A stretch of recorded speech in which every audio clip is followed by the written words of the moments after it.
So here we are in our course.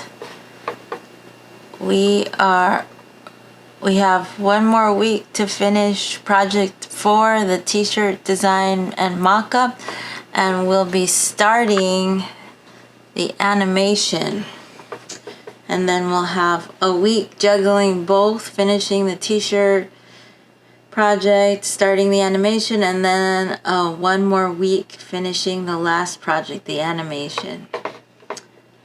So today we're going to wrap up. I'm going to be talking about topics to wrap up the t-shirt design and mock-up project, and I'm going to be introducing you to what you need to get started on the animation. So first thing I'd like you to do is when you log into our course, go to Files and find in this far left column the folder that's called Proj4 and 5, and click the ... and download that folder. So mine's downloading, and then I'm going to go to my downloads and get that folder, double click on it to extract it, the zip file, and there it is, Proj4 and 5. So I'm going to drag that to my folder for this class. Put it in my Wednesday folder. There it is.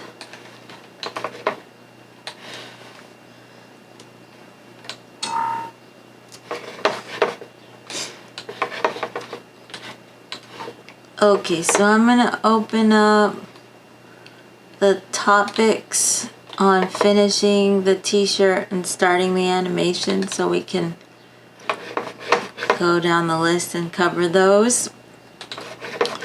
And there's also, so there are handouts here such as animation links and resources, which are some YouTube tutorials that I just included because they might go into more detail or different details on what I cover, or similar review of what I cover. It's optional, you don't have to look at these, but they're just additional resources about animation when we start talking about animation.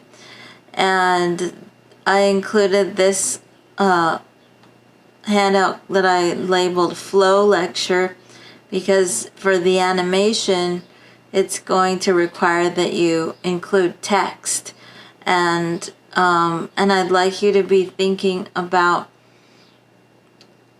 creating well thought out layouts with your text. Even I know when people are new to animation and everything, you know, it's easy to forget that the goal is still to create a well put together layout, even when you're working with motion. So I would say, especially when you're working with motion, you want to think about bringing together those elements that you're going to be putting into motion, and bringing them together into key moments where you see a really well put together layout. So you might have seen I had included a video where I went over this lesson, but this is just handy for you to look at to see where there are problems to see this series of images showing layouts that have a flaw and how that flaw was corrected.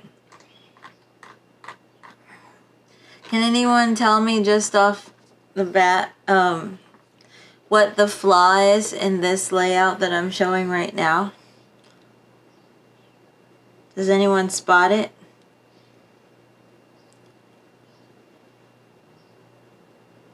Or a flaw that you see? There's nothing in the middle. Isn't that like the attention first goes to the middle and then you spread everything out? Like Exactly. So There's dead space in the middle, and that's where the viewer's eye tends to want to just go and stop. And as designers, our goal is to keep the viewer's eye moving out to every part of the composition. And if there's nothing in the middle, the viewer's eye is just going to get stuck there and spend the majority of the time looking at nothing, which is going to send some clear signals to the brain saying, this is what do you think it's going to be telling the brain, the viewer's brain? This composition, this layout is boring because the majority of what I'm looking at is nothing. There's nothing to draw the viewer's eye out to what's most important in the composition. So the main idea of this entire handout here is to, there's some key points like always put whatever never leave the center space empty. What do you put in the center space? What types of elements do you put in the center? Anyone know? We talked about it way back when we were doing the pattern design. What was the most effective? What are the most effective types of elements to put in the center? Anyone know? Elements that draw the eye, that create motion, like lines and any types of elements that the viewer's eye can follow to lead and direct the eye to the most important imagery, which we would define as the focal point.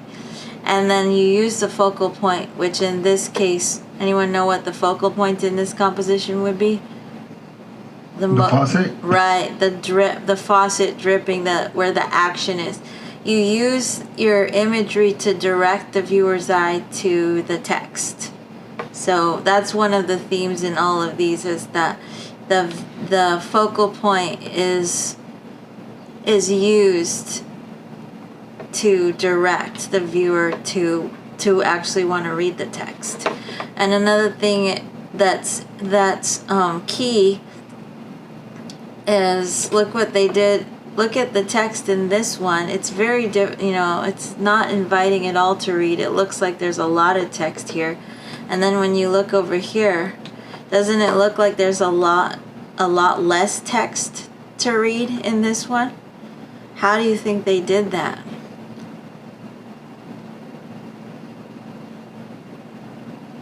By creating a typography hierarchy. What does that mean? Look at the sizing of the text. What's the largest text and what's the smallest text? The most important text is really large, and the text that's not as important is really small, which is a great way to Scale? Yeah, a great way to kind of trick the viewer's eye into thinking there's less text there, which is what you want to do, because in general, no matter how much of an avid reader a person is, it's going to be more inviting to read less than to read more, right? So that's there just to get, if you want to sharpen your layout skills, you can look through that. Because I'd like you to be thinking about layout as you start to design your animations.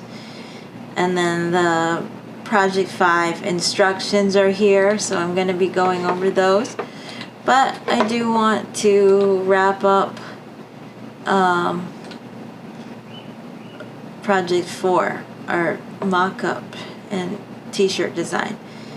So the topics, animation topics, I'll save for next week. And then web animation examples, we'll look at that when I start going over the t-shirt assignment. I mean, not the t-shirt assignment. When I start going over the animation in more detail. But for now, let's get back to where we left off, finishing the t-shirt mock-up in Photoshop. So here I am in Photoshop, and I was doing this. Let me just put my workspace back in the regular essentials. So this is my mock-up. Let's zoom in here. And let me open, I'm gonna open the design as well. So it was in my Wednesday folder. File is named last name, first initial, Proj4 design. And how did I get it on the mock-up? I placed it, right? So that's what I'd like you to do, is place your design on the mock-up. And you could choose file, place embedded, or file, place linked. What did I do? Do you guys remember which one I did? Is this embedded or linked? Maybe that's not a fair question because it was a whole week ago that I did this. So I placed it linked, and you can tell now that it's placed, the design is placed linked because the layer has a little chain link icon in the layer thumbnail. And if I double click on the layer thumbnail, it will open up the original design file so that I could make changes to the design file, and then it will update in the mock-up. So let's say I decide, well, maybe I don't want this, maybe I want to change the font to something else. Let's see if I can do that. Well, I have the layer selected, and then I could use the drop down and choose some other font.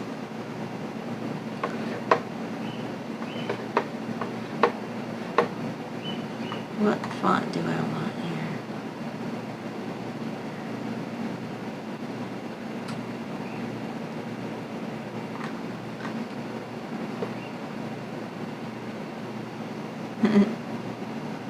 Maybe this is the font I want. Let me see. Or could it be this one? This one? Or this one? I guess I'll try this one. Okay, and then now there's too much spacing in between, so I can bring up my character panel, and I can, or let me make it float, and then I can adjust the leading by dragging on this little. Oh wait, it's not letting me. Yeah, now, oh my goodness.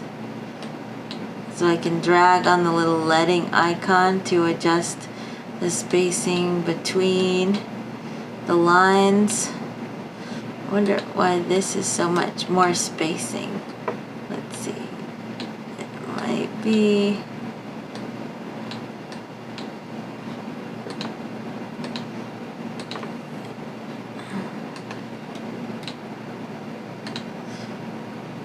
It could also be because I pressed return as opposed to shift return. No. Don't hate me because I'm public. Okay, so I'm making some changes here. Maybe I want to change the shadow a little bit, so I can click on or I can double click on the layer and go to the drop shadow and adjust the drop shadow distance a little bit and say okay there. And maybe I want to add some circles or something, so I'll take my ellipse tool, and it's set to shape. So I can choose. So I'll be making a new shape layer because my path operations are set to make a new layer. And then I'm gonna hold shift and just draw out some fun little circles here for the design. And then maybe I want to have the same effects that are on the text on the circles. So now these 3 circles are in this shape layer that's called ellipse 1. I could double click on the name and just call it circles. And I can option drag the effects up to circles. So there, now they have the same effect. So now I'm just gonna save this, and that's my design file, saving, and then I go to Mockup, and hey, they updated because they're connected. Whatever I do over here, maybe I want to move this circle over, this middle circle, so I can use my path selection tool and move it up a little bit, and then save or Command S, and then go to the mockup, and it updates. So I recommend that you work this way because you're going to be turning in both files, so you might as well have your design linked. And then another step you can take is, if you'd like, you can make your t-shirt as detailed as you'd like. It's up to you. It's all dependent on how it frames, how well it's framing your design and how the design looks on the shirt. Sometimes it looks fine just to have a simple boxy looking t-shirt shape like the way it is right now, but you are welcome to put a little bit more design, a little more detail in it for presentation purposes. So I'm gonna do that just to show you what, some ideas of what you might want to do. So I'm gonna take my path select tool to select it so we can see where all the points are, and then I might take my pen tool and choose the convert point tool and do something like put a curve on the shoulder, except if there are more points than 1 here on the shoulder, then I'm going to need to zoom in to the point and do a little surgery. You want to make sure that your corners are clean. So my corners, when I put this shirt together, the corners were not lined up exactly, so that now I have more than 1 point there. So I can take my pen tool and hover over points I don't need and click and click. Oops, I made a tangle. So now I have a tangle there, but that's okay. I can use my direct selection tool to select the point and twist that tangle around, adjust the handles to shape the shoulder. And then over here, let me check my corners first. So I'm going to zoom in here and see if I have more than 1 point there on the corner, which I do. So I need to take my pen tool and hover over points, and you'll see a minus appear, and you click to remove points you don't need. And then I'll take my tool that's at the bottom of the stack of pen tool options, the convert point tool, and click and drag into the point to create a curve. A faster way to work is to be on the pen tool, and then you can hold the option key, or if you are on Windows, that's the same as the alt key. if you want to make a curve, you can hold Option and click and drag. And then I also can hover over a handle while holding Option, or if you prefer, you could just be on the Convert Point tool and drag on a handle like that. So I can click and drag with the Convert Point tool to create a smooth Bezier curve, but then in order to have a sharp point between curves to make the roundness on the end of the sleeve look more natural, you drag on a handle with the that is with this tool here, the Convert Point tool. It looks like I'm on the Direct Selection tool, but I'm on the Convert Point tool. It's weird how the icon changes. Anyway, you could just be on the pen tool and hold Option when you want to use the Convert Point tool, and hold Command when you want to toggle into the Direct Selection tool. So you use the Direct Selection tool to make adjustments, to move points, to drag on handles. You use the Convert Point tool to convert your anchor point from a curve to a corner. So like if I wanted to have a V-neck, that's a job for the Convert tool. So I'm holding Option, and then I can Option click to remove the curve to make a corner there. And then I could do click drag here to make the curve, and then drag on a handle to make a corner with the Convert Point tool. Click and drag, not this way, to make it wait, oh, I'm holding Option right now. And I'm going to drag on the handle. There we go. And here, see, so this is a linear point, there are no handles, but if I use my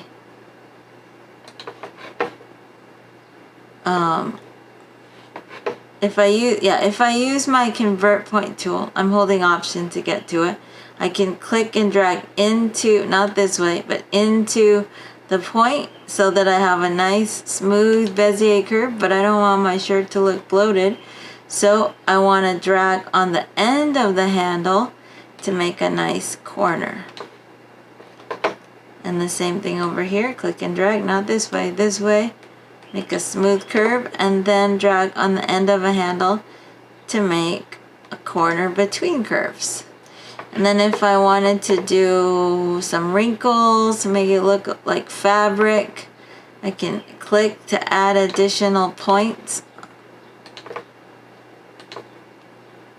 with my pen tool, and then I could go to my Direct Selection tool to move those points to create some little wrinkles in the shirt. So this is all optional. It just helps with the presentation to look more real as an illustrative mock-up.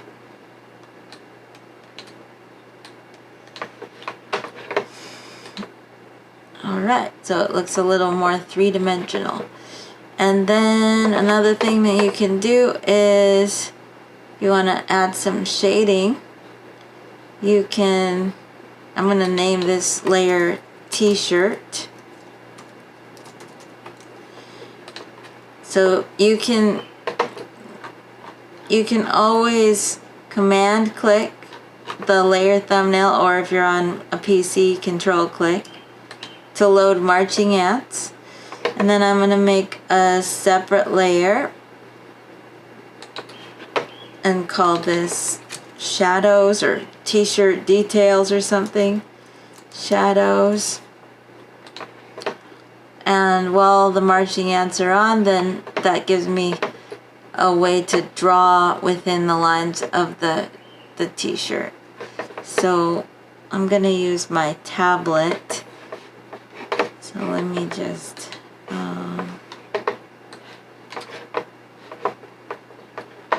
oh, I got some stuff in chat here. Yes, I am recording. Thank you for signing in.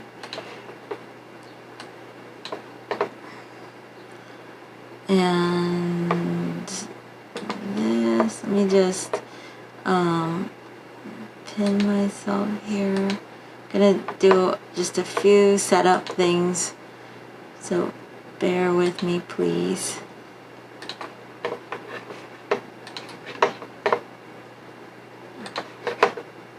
And this other camera here.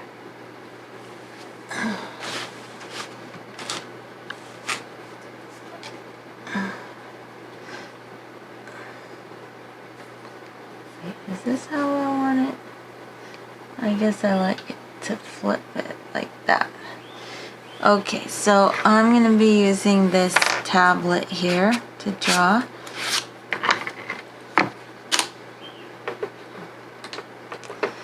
And I'm going to get my my brush settings panel.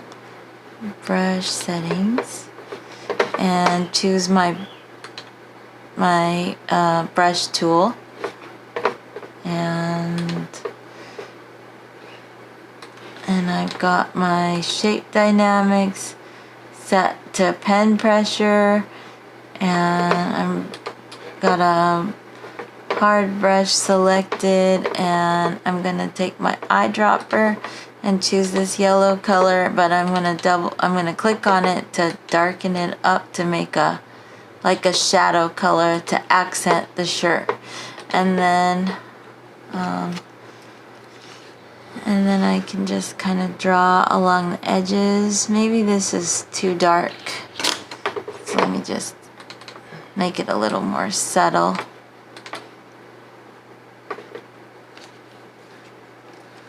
So my shadows layer is highlighted, so I can kind of go along the edges.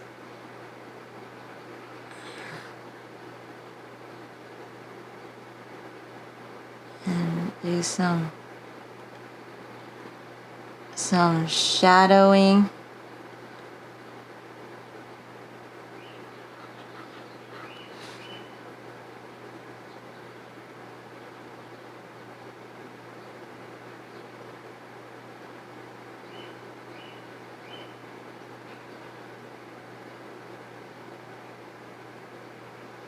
So just kind of something simple.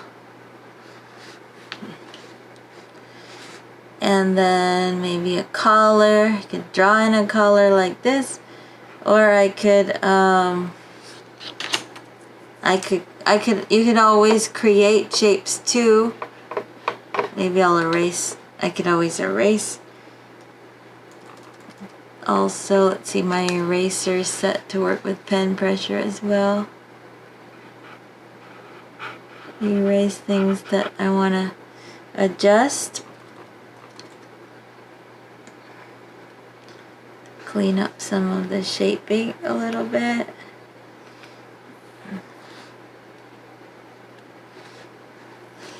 And then I'm going to hit Command D to deselect. And you could also make a shape. Like, I'll just take the pen tool, choose shape.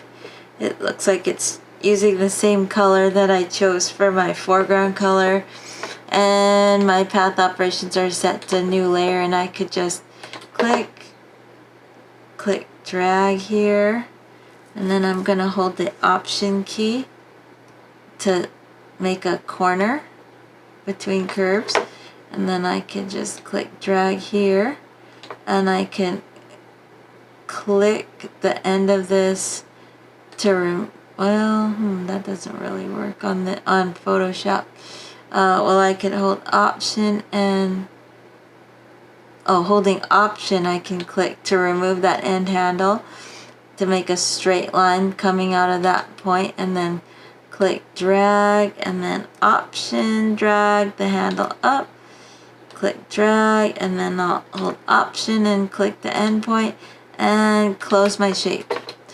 So you can still use that pen tool to create vectors and use the direct selection tool to make to finalize your t-shirt shape or your t-shirt illustration if you'd like. Okay, so I've got the mock-up started. I'm gonna save this. But I want to go back to talking about placing embedded, placing linked and placing embedded. So far my design is placed linked.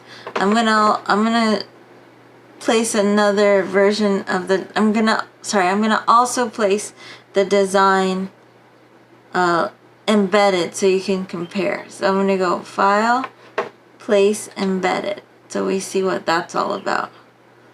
I'm going to choose the design, place, and there it is again. Came in and like that. And so it's in transform mode, so I can scale it down. I don't have to hold shift.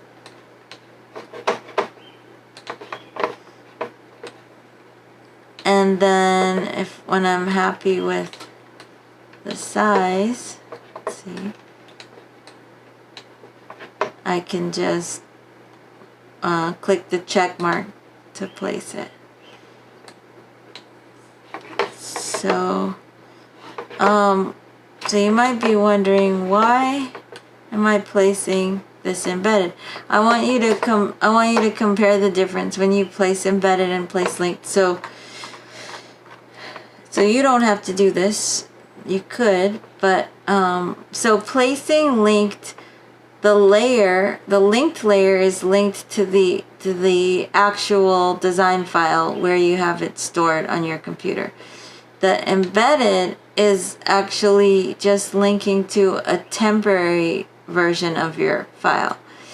You can double click on the embedded icon, which is now what it is, what this icon is. It's a smart object, a Photoshop smart object. So we're going to be learning all about what Photoshop smart objects are starting today. So let's take a look. With a smart object, what's really cool about it is you can double click on the icon, on the smart object icon, and it opens the file up. And it's as if it opened up the original file. You have access to all the individual layers. Like circles are here. And I can edit them all. I have full functionality of editing all the individual layers individually. Like if I decide, well, I don't want the text, and select the text and delete it. Yes. And I could add different things and then save it. Let's see, I'm gonna save this, and then I'm gonna go back to the mockup, and it updates. Do you notice that it did not change the original though? The original linked layer is still linking to the original file. So it looked like this looks like I'm in the original file, right? But it's not actually the original file. If you were to go File and then Save As, save on my computer, it will show you the location of where the embedded file actually exists. And it's stored in some very strange temporary location that's that is just built into the system and only is called upon when needed. So it's stored in this strange Photoshop location that's a temporary location here.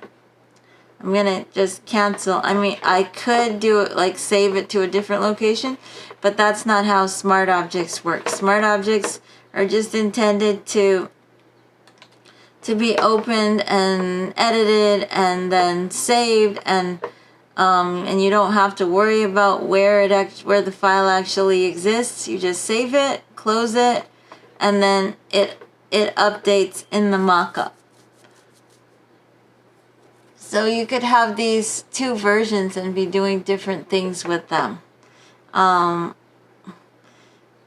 thing I wanted to talk about was that you could distort, you could add a little bit of distortion on your design file so that it looks like it's really on fabric. So I'll try it with the linked file first. So the linked file, you can go to, I have it selected, and then I'm going to go to edit, and I could choose transform, and I could choose warp. So it gives me this warp box that I can drag on handles to add a little warping, and it could be as simple as this, or you could add additional points for warping. Like there's this new feature here where you can hover over the buttons and it'll show you what it can do. This is if you really want to customize where your little warping controls are. So you could choose split, or you could just drag out a line. Well, let me try it this way. So I'm going to select this button, and then I'm going to drag out a line and click, and then I can select the button going the other way to drag out a horizontal line and click, and I could just keep doing that until I get a grid, and then I can select the individual points on the grid and do create a little bit of distortion and warping to distort the design just a little bit to make it look believable, like it's really printed on fabric. And if you looked at the videos that I provided, if you're going to do this, if you choose to do this on a photographic image of a shirt instead, the first video shows you how to use a displacement map feature, which is going to analyze the lights and darks on the fabric, if there are folds in the fabric, and then it's going to do this displacement where it's warping the design to make it look like it's distorted a little bit to fit the folds of the fabric. So this is a way to do it using your imagination to give that sense that the design is really printed on fabric. Okay, when I'm done with my little warping job there, I'm just going to click the check mark or press return, and I could do that to this one too to make it look like this is folded over the edge of the shoulder. So I can go edit and transform and warp, and I could do the same thing. I could use these buttons here, the split, or any of these, or I could just use the grid drop down and put in a grid like this, like a 3x3 or a 4x4 grid, and then it will give me the points that I need to distort this to make it look like it's wrapped around the edge of the shoulder.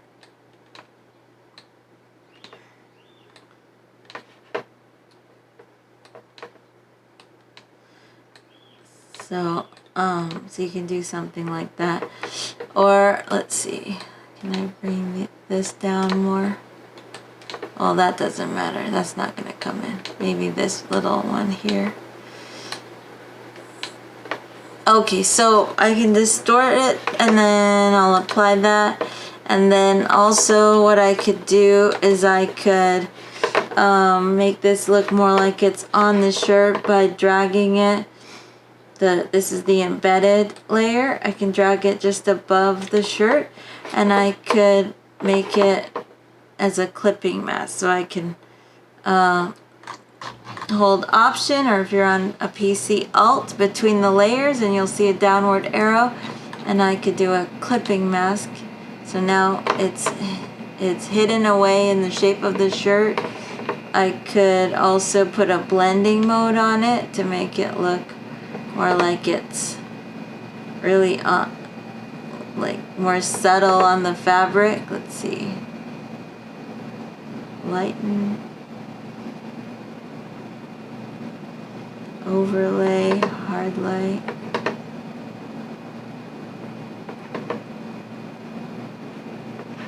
I don't know.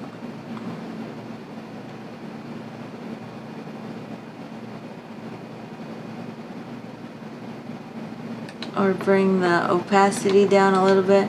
Or I could bring the opacity down on the shadows so that they're more transparent on the design.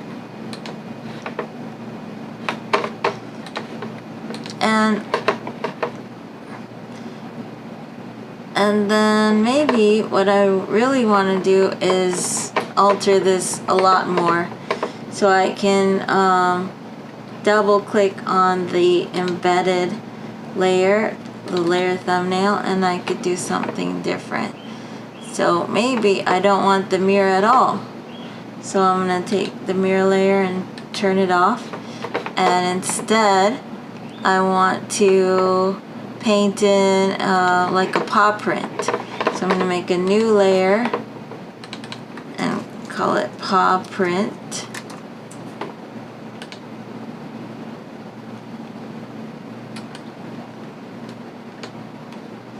Actually, I guess I should do this in the design because you get, yeah, I'm going to do it in the design. Let's see, I'm going to delete it here. Because if you want the credit for drawing, it's got to be in the design file, not in the mockup or in an embedded image. It's got to be in the design. So I'm thinking about credit for you guys, the points that you get. You need to get those points for drawing in the design file. So this is the one that's labeled as the design file. This is where you get credit for drawing. So I'm gonna do a drawing here, and I was talking about doing custom doing a custom brush and doing a custom pattern, and I'm gonna show you that now, how you can get credit if you want to do that. So so I'm gonna make a new layer here in my design. I'm just gonna call it paw print, and I'm gonna take my paintbrush and check my brush settings, set up to shape dynamics. Okay, and then I'm gonna take my tablet and draw my paw print. So drawing paw print, I don't know about this color. I'm gonna undo that and use this color.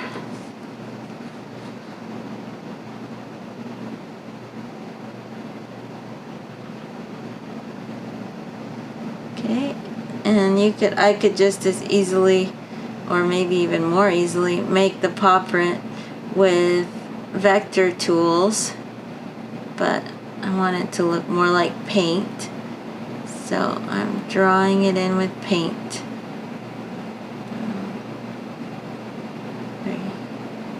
Okay, so there's my paw print. Now if I wanted to make that into a custom brush, I would need to take my elliptical marquee tool and draw a circle around it. Maybe I'll make it a perfect circle. And I can adjust the positioning of the circle with the same tool. And then you go, let's see, you go up to edit, and then you choose define brush preset. So I'm gonna call this paw print. This is my Wednesday paw print. Wednesday 2021. Because I made one yesterday too. Okay, so I'm gonna say okay. And now I have this paw print brush that's selected. So I do a lot of paw prints. So it's one of the presets that I created. So now I can paint with it. So I'm gonna hit Command D to deselect. I'm gonna turn this one off, and I'm gonna make a new layer, and I'm just gonna call this custom brush painting. You want to label, if you make a custom brush, you want to create a layer and label that this is where you're painting with your custom brush. So now, see, I can choose the brush, or I could go to, let's see, I could go to my brush settings panel, and I can choose my paw print. So that's the new paw print. And then I can paint with it like a stamp by clicking, but it's gonna, one click is gonna be transparent, so I can click and make it as solid as I want. I can use the flip X button to flip it the other way, and I can rotate the angle how I want and paint with it like a stamp. Do another little click. Or I could go to shape dynamics, and I can mess with the size jitter. Actually, let me go back up to brush tip shape. I can increase the spacing like that. I can go into scattering, and I could adjust scattering. Maybe let's see what both axes do. Both axes. No, maybe not. And increase the count or not. Maybe increase the count jitter. No, I don't like the overlap. And so increase the scatter. And then I can put pen pressure on for the scatter. And I could try drawing a scattering of paw prints, although I don't like the way it's so transparent, so I'm gonna undo that. Let's see, brush tip, size jitter, angle jitter could be adjusted.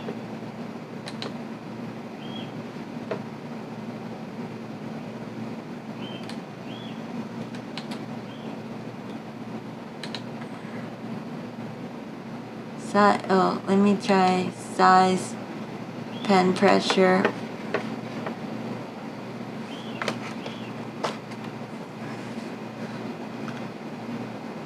And I could do a bunch of these. Why is it so transparent?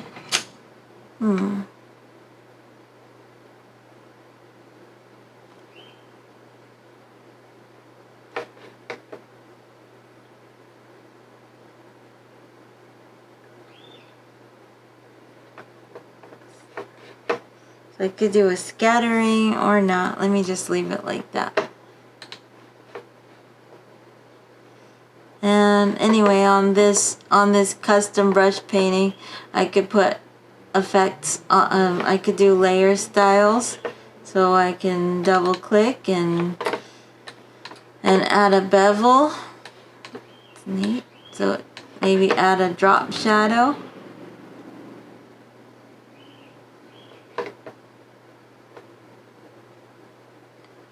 And go with that. Adjust the bevel. It's inner bevel. Boss. This inner bevel's good. Okay. And then I could save that. And then I could go to the mockup and see that it updated. And then I could also double click on the embedded image, the embedded layer. And instead of the mirror, let's save this. I could try another layer here and call it like custom brush painting. And I could do the same thing with my, let's see, shape dynamics. Choose the brush. Let's see. This is the one I did today. Oh wow, it's really scattered.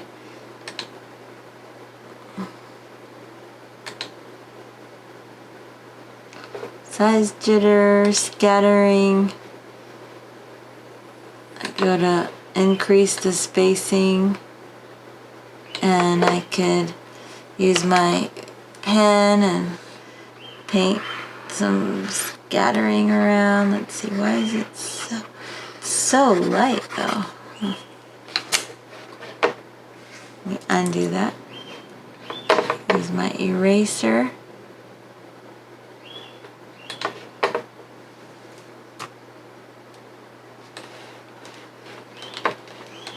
Or I could paint with it not scattering.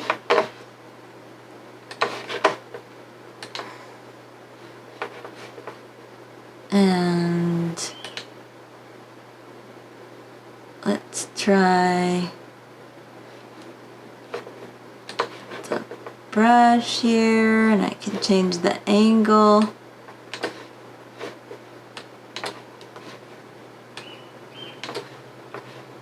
Bring the spacing down. And click.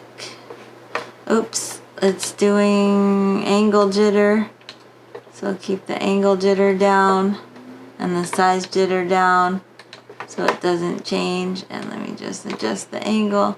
Here, let me erase it now that I got the settings right, hopefully. And so then I can just click, click, click, click to make it solid, and then flip it along X and rotate the angle and click, click, click, click. So that's how you can stamp, make a stamp design with your brush. And then I could do the same thing. I could put, maybe I'll just drag the effects, option drag them to copy them over. Here, that's cool, I like that. And then I'll just save this, and this is the embedded. Now I've totally changed the embedded design. I'm gonna go back to my mockup, and now we see the embedded design here in the corner there.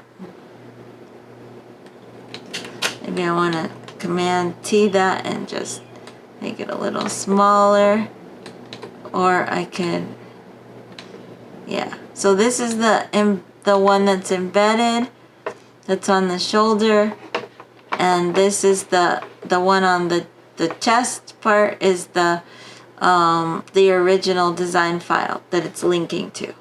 Press return to apply that, and save that.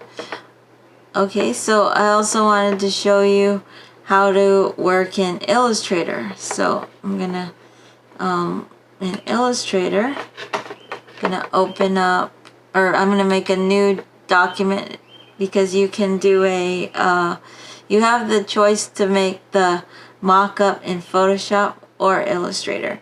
The design should be done 100% in what? In Photoshop, right? There is one exception I'm going to show you in just a second, but well, we're almost time to go to break, but let me just see if I can get this started fast.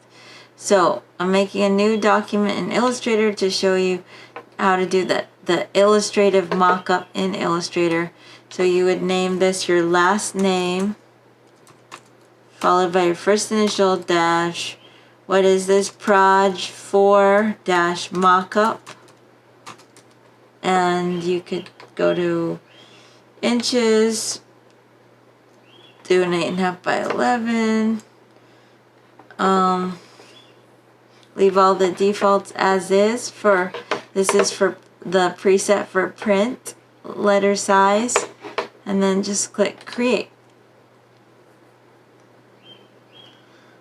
And I'm going to be using the same types of tools that I used for when a similar process. I'm going to be using a similar process in Illustrator as I did in Photoshop, which should be a review of Illustrator. So I'm going to use the rectangle tool and draw a rectangle for the body. Give it a color. Double click on it, give it a color. You can always change the color later. And then I'm going to make another little rectangle to be the sleeve. And rotate it. And try to line up the corners as best as possible. You could zoom in. And it's okay if they're not perfect right now, because just like you saw me do in Photoshop, those corners can be cleaned up later with the pen tool. But it works out nicely to get them as lined up as possible to start with. And then I'm going to option drag a duplicate out and right click and transform and reflect. Click OK. Line up the corners. Zoom in.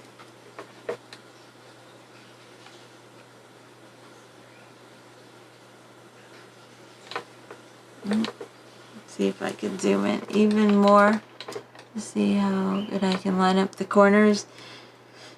And then I'm going to use a very special panel to combine these. Does anyone know what it is?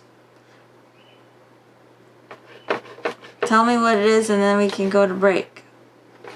Who knows? What? What panel do you use to combine the shapes in Illustrator? Pathfinder? Very good. So I want to combine these three rectangles. So I'm going to grab the Pathfinder panel and use what button? Unite.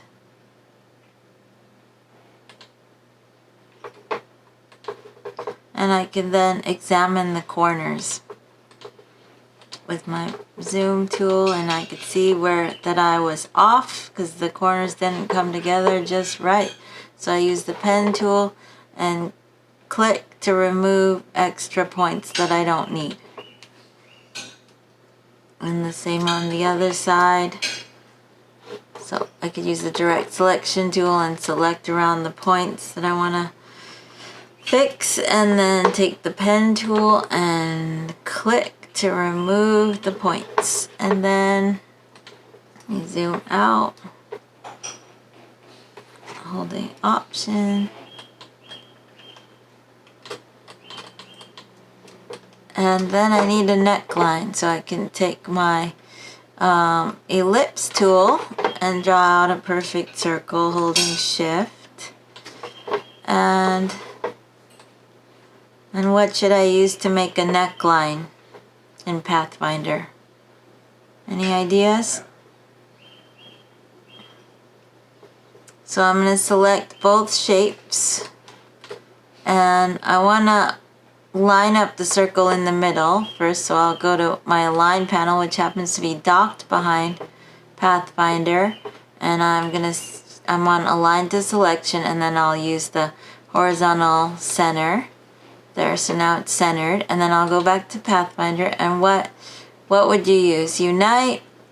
Mine is front, intersect, exclude, one of the Pathfinders. Any ideas? Well, I'm going to go ahead and use minus front. And I'm going to do that by option clicking, because I'm not exactly sure what this neckline is going to look like until I see it disappear under the circle. So I'm gonna just go Option click, which on Windows would be Alt click.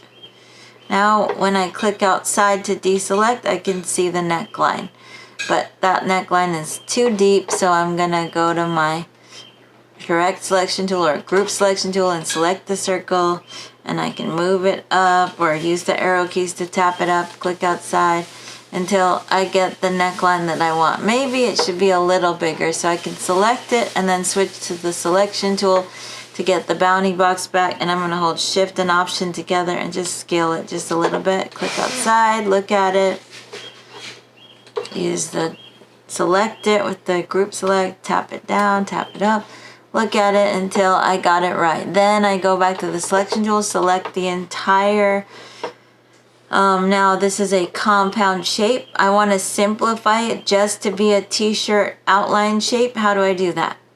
Anyone know what to click on to just simplify it? I no longer need the circle. What do? I just want a simple t-shirt outline. Does anyone know how? Any of my participants here? Feel free to shout out ideas.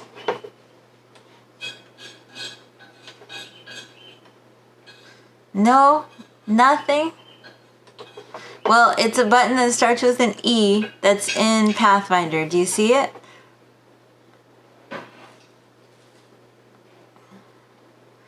Come on, guys and gals. Are you guys as asleep as I am tonight? I feel like a zombie. Okay, let's wake up, everyone. It's the expand button. So you click that and it simplifies everything. So now we have just the t-shirt shape. So like I said, you can go with just the simple t-shirt shape if you like the way it looks on your design. That's the look you want. Or you could give your shirt a little bit more detail. That's up to you. It's gonna give you presentation credit. But you could get the same amount of credit for going simple if it looks if it works with how the design looks. But if you feel like the design needs a little bit more of a better presentation, you could put a little more detail into the shirt. So if I want to do a little more detail, I could use some of the same techniques I showed you in Photoshop. One thing that's different in Illustrator is when you go to your direct selection tool and you have the shirt selected, you will have these corner radius knobs you could use. So if I want to round the shoulders, I can click on one, hold Shift, click on the other, and those two corner radius knobs are selected, and I can drag down to create rounded shoulders that way. But I could also use my pen tool or use my anchor point tool. It's called the anchor point tool in Illustrator, to select to change corner points into curves.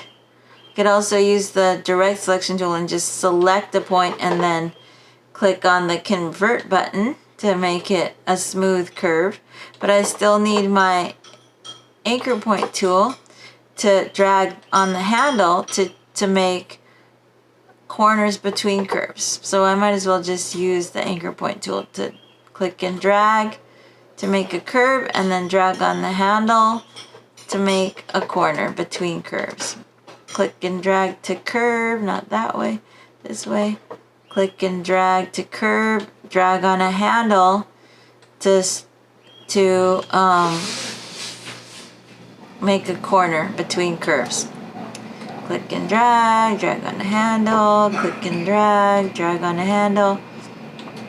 You can use the pen tool and add additional points for wrinkles as well on the sides. Then use the direct selection tool to move those points to give your shirt the look of fabric if you want it to look more three-dimensional.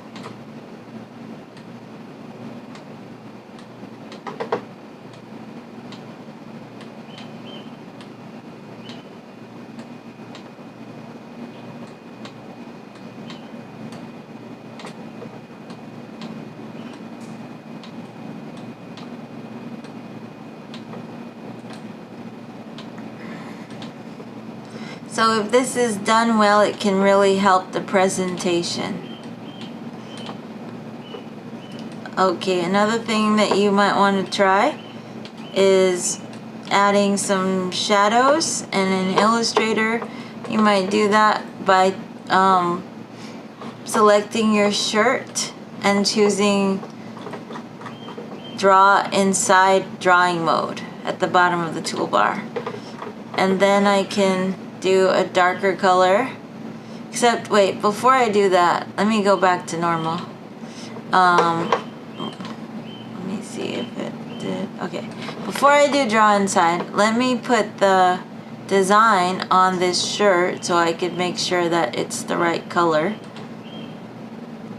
Okay, so I'm saving the mock-up in my folder for this class. Wednesday, saving there. Okay, and then I'm just gonna go File, Place, and place the design.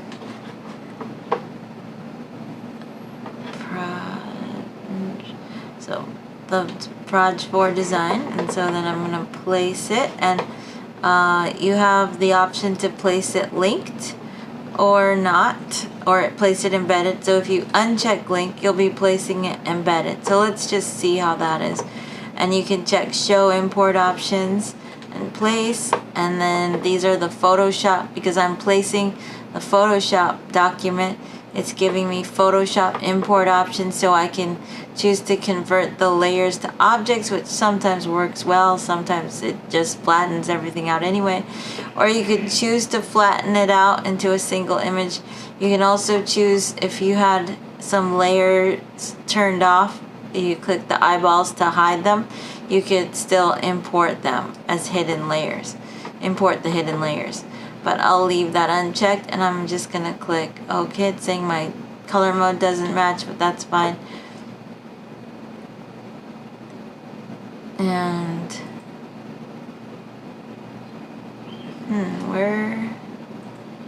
what's going on? I thought I placed it. What happened here? Let's try that again. File, place. Maybe I clicked cancel or something. Is that what I did? You have to rewind the video to see. Okay, so design, and then show import options, place, and convert layers to objects, and click OK. And then, okay, now I have a loaded cursor, so then I'm just gonna click to drop it in. Oh, maybe I did. Oh, I guess I had the loaded cursor. And now I placed twice, so now I have another one. So let me delete that. That tripped me out there. Okay, let me zoom out here. So this is what it looks like if you place embedded, and it came in, and it's if it was able to make the layers separate, it might have, but it wasn't. I'm just gonna scale it down, so you could scale it down and you can alter it. So that's what it looks like when I placed embedded. But I'm gonna go ahead and do another place, File, Place, and place it, the design file, linked. I'm gonna place it linked, and show import options is still checked. We'll see. If you don't see options, you might have to click on your options to see your options down there in the left corner, options. I'm going to click place, and now I have a loaded cursor, and I'm going to click to drop it in. So this is placing linked. It'll have an X through it, and it's fine. And I'm holding shift while I'm scaling. In Illustrator you have to do that still.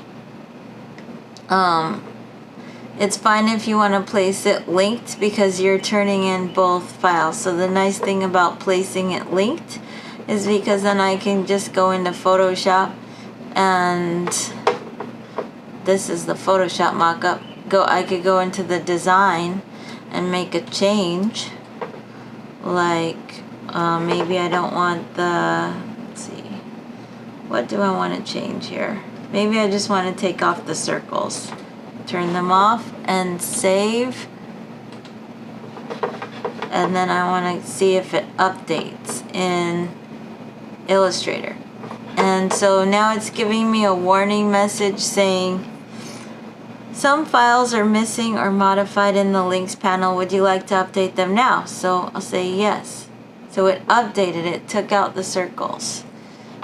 Now I'm seeing that I don't really like the color of the shirt for this design, so no problem. I'll change the color. So I can select the shirt, double click here, do like a lighter color, or maybe a warmer color. Maybe, I wonder if an orange will look good. Let's see, an orange shirt.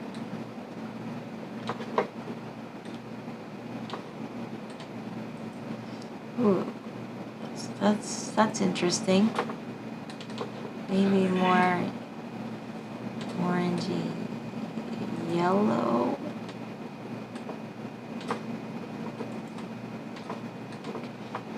Okay, we can go with that. Okay, so I also wanted to show you about the shading on this. So I'm gonna switch, while I have this shirt selected, I'm gonna switch to Draw Inside. And then I'm gonna just swap the color to the stroke, because I'm gonna be painting, and when we paint with the color on the stroke. I'm gonna turn the fill off. I'm going to double click the stroke and make it a darker color for shadows. And then I'm going to use my blob brush, and I'm going to double click my blob brush and make sure that it's set to pen pressure. Maybe I'll change the roundness and the angle a little bit to do kind of calligraphy style stroke, and click OK. And then I'm going to take my pen and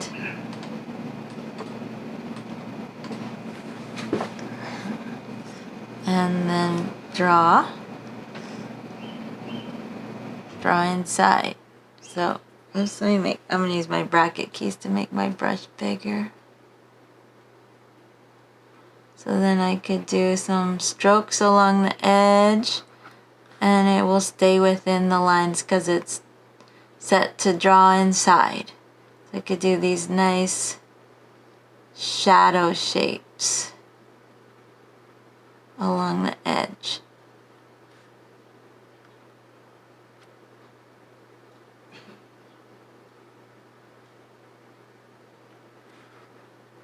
Move this over.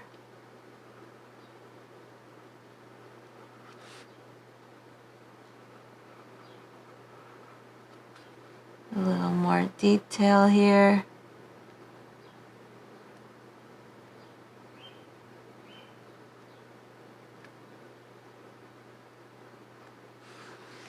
Okay, so that brings it to life a little bit. Maybe a little more. Makes it look a little more three-dimensional. I could always go to my direct selection tool and select this and adjust the points a little bit.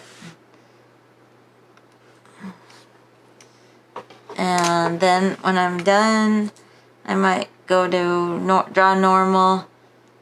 Let's see if I go to draw normal. Then I'm done. But I still might decide to do something else inside the shirt. So if I want to do that, I can't just select the shirt because now draw inside is grayed out. So I have to go into the clip. It's now a clip group. I can open up the clip group and target the shirt shape, the clipping path, and then I can continue to draw inside. So maybe I want to continue to draw inside. I take my blob brush.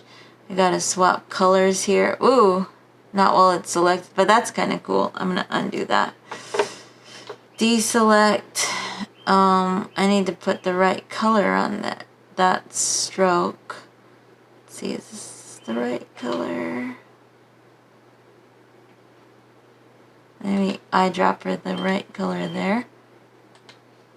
Okay, and then I guess I'll have to put it on in my swatches now, so that I can access it easier. So I'm going to bring up swatches under window and drag in this brown color I want to use, and then I'm going to select my clipping path and then click on draw inside mode, and then I can, on my stroke, I can put that brown color back, and then I can take my blob brush and then I could paint in a collar like that, or let me undo that, or I could take my pen tool and draw a collar with my pen tool. I could just use my mouse with my pen tool. So I can click, drag for a curve, click, drag, click, and close my shape. Oh, it's not letting me close my shape because this point is obstructed. Let's see if we can close it now.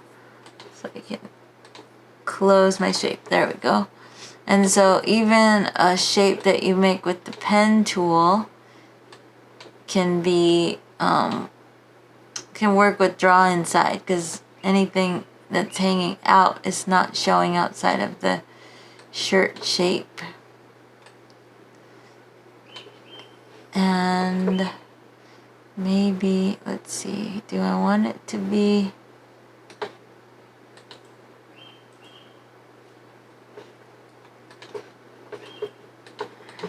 let me select this and see if what it looks like swapped like that.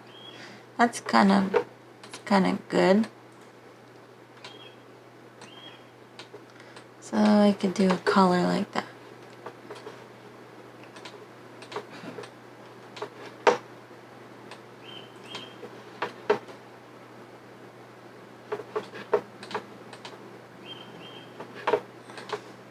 Okay, so I'm saving that.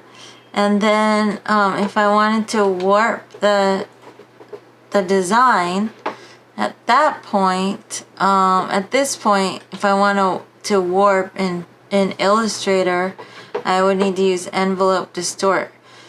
But because this is, the design is linked and not embedded, the envelope distort options are grayed out. So so what I could do is I could embed it. So while the design is selected, you could go to properties and you'll see the embed button in quick actions, or you could go to object, rasterize is another way to embed, but you could also go to window and bring up your links panel to manage any images that are linked. And so this is the image that's linked. The one that's already embedded is this one here, and this is the icon that means this is an embedded image. It exists, all the data exists within the Illustrator file, whereas this one, the image is just displaying from outside, from where it's stored on the computer. But if I wanted to embed this image, I could click on the flyout menu from the links panel and choose embed. Well, it's selected here. Choose embed image. And then these options come up. I could just choose flatten layer to a single image and click OK. And so now this image is embedded. So I can go, so it's no longer linking to my original design, but it gives me the ability to distort it to the shirt. So I could go object, envelope, distort, make with warp, or make with mesh. I'm going to choose make with mesh, and then I can choose how many rows and columns I want, maybe 3 and 3, and click preview, and then it's going to put mesh control points just like I did in Photoshop, and I'm going to click OK. And then you use the direct selection tool to select those control points to create a little bit of warping, of distortion, of displacement, to make it look like this design is actually flowing on fabric, to make it more believable, like the design is actually printed on the shirt. So just a little bit here and there, use your imagination.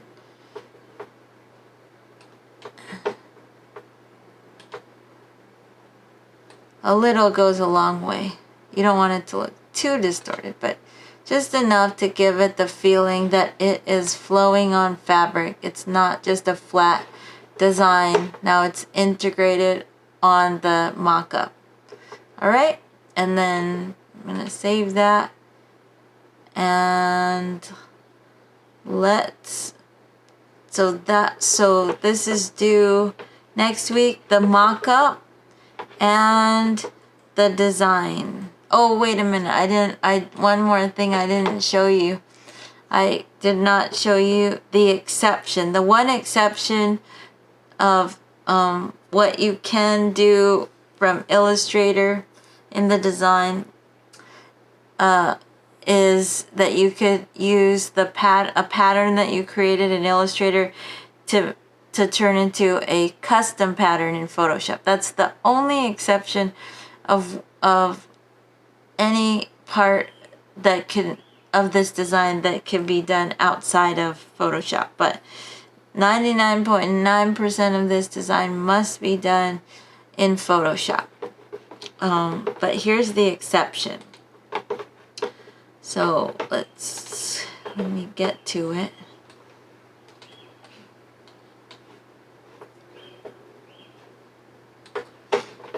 So I'm going to open up a pattern that I created in Illustrator.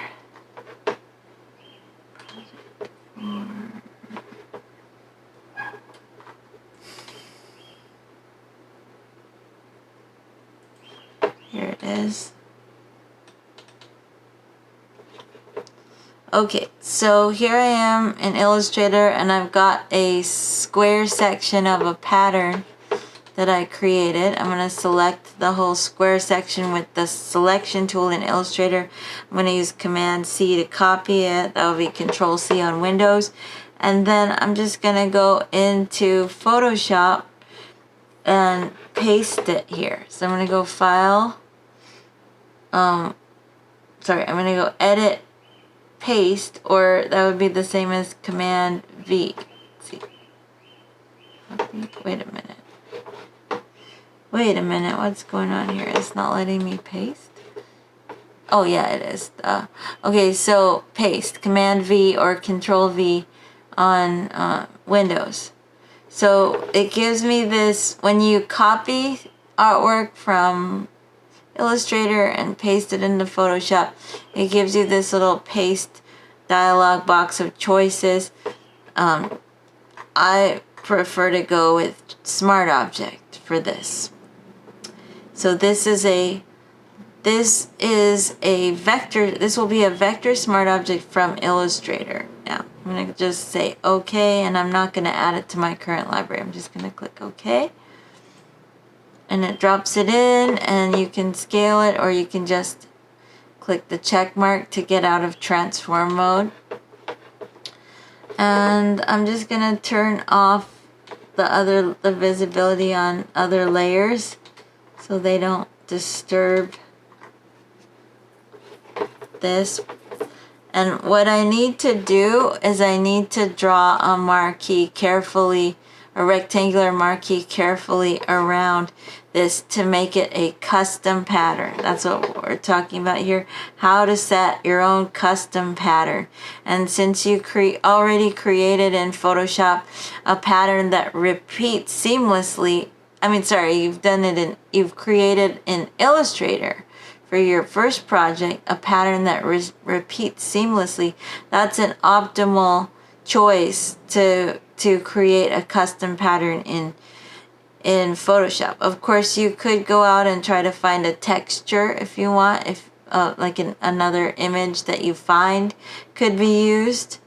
But this is the exception to the rule that your design must be 100% created in Photoshop. You could create a custom pattern following these steps that I'm showing you now. So I copied and pasted the artwork from Illustrator to Photoshop, and now I'm using the marquee tool to draw around a section. I wish that I could just, I wish that we could just command click and load marching ants around it, and then just be able to define this as a pattern. But define pattern is grayed out when you load marching ants by command clicking, strangely enough. So I'm going to command D to deselect. It forces you to use the marquee tool to draw the section out yourself. So I'm going to zoom way in so I can be very careful not to go, you don't want to go outside of the edges. You want to draw right along the edge if you can. Click and drag. Oh, I think I'm already outside the edge on that side. Let's see. Maybe it's okay. So I want to be right along the edges so that we don't have seams. Oh, yeah, it's a little off. Let me try that again. So I'm going to click outside and then go click and drag.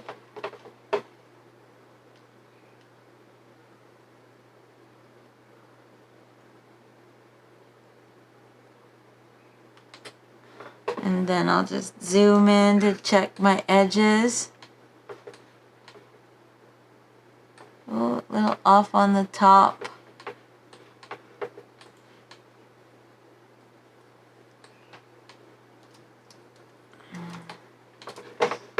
Try it one more time.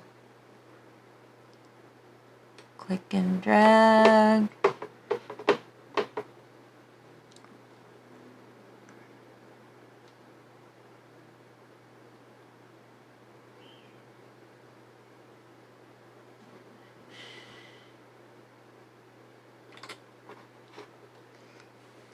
Zoom in. Now it's inside a little bit, but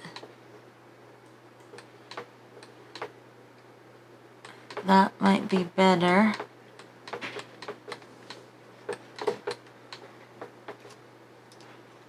Could also adjust a little bit. Let's see, by dragging it.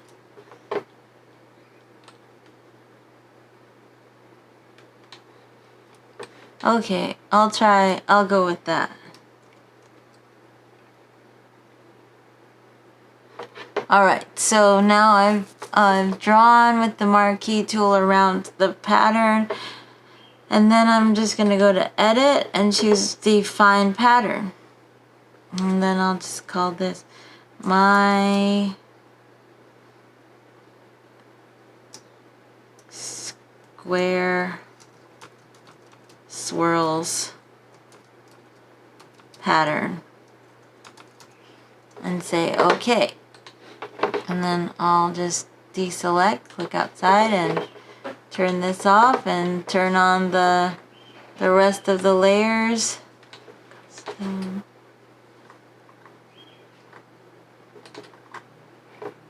Because this is the design. Let's see.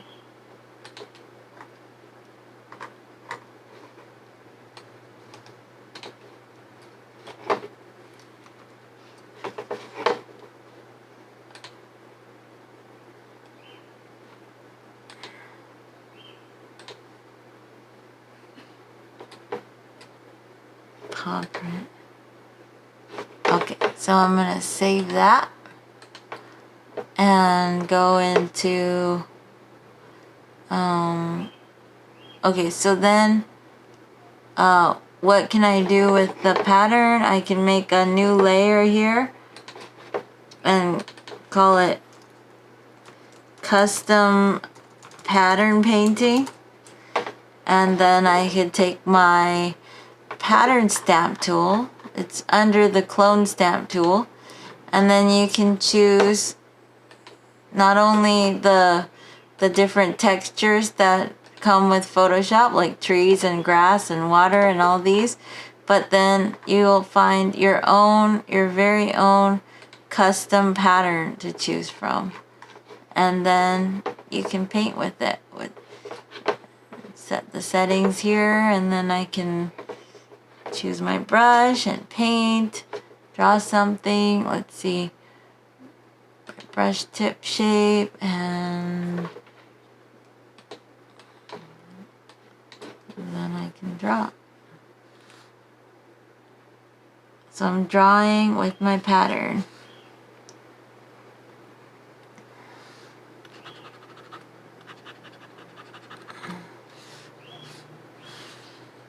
I could also put effects on this paint layer.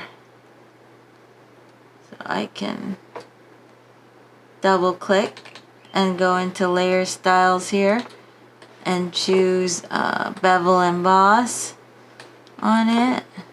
When I go into texture, I could choose my pattern again and put the texture of my pattern into it. See, it's hard to tell when it's, because if I scale it differently and adjust the depth. So you'll find that you could choose your pattern in texture. You can choose, let's say, let me just put a color overlay and make it normal, just so you can see that with texture,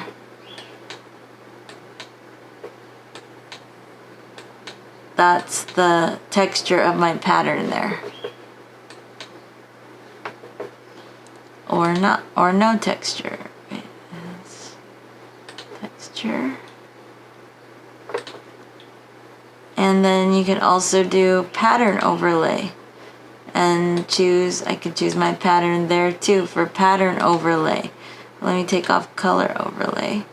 But it doesn't make sense to use pattern overlay on this because it's still going to be, it's basically the same because I painted with it. But those are just places where you can choose your pattern, your custom pattern.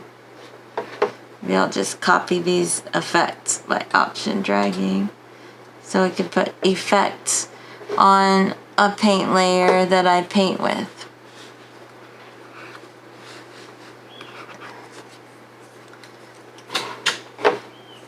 Or, let's see, let me just delete this layer on my, let's see, where's my paw print? Custom brush painting. I could combine it, so I could label this layer custom brush painting with custom pattern. So that would give you credit for 3 things all in one layer. The fact that you're painting, the fact that you created a custom brush tip, and the fact that you're gonna incorporate your custom pattern. That's 3 things in one. That's all 3 on one layer. So I can double click, and then I could go to texture and choose my custom pattern like that, or not, or I could go to pattern overlay and then choose my pattern like that, choose a blending mode, adjust the opacity, and now let me choose this pattern here, adjust the scale of the pattern, the angle on the pattern can be changed.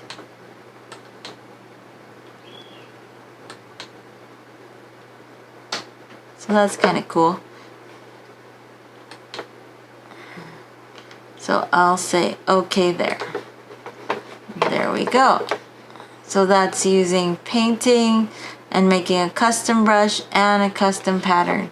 That's 3 of the drawing requirements in one.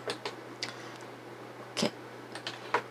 Alright, so I'm going to save this. So those are the 2 files that you turn in, the design file and the mockup. And the mockup can be either done in Photoshop or Illustrator.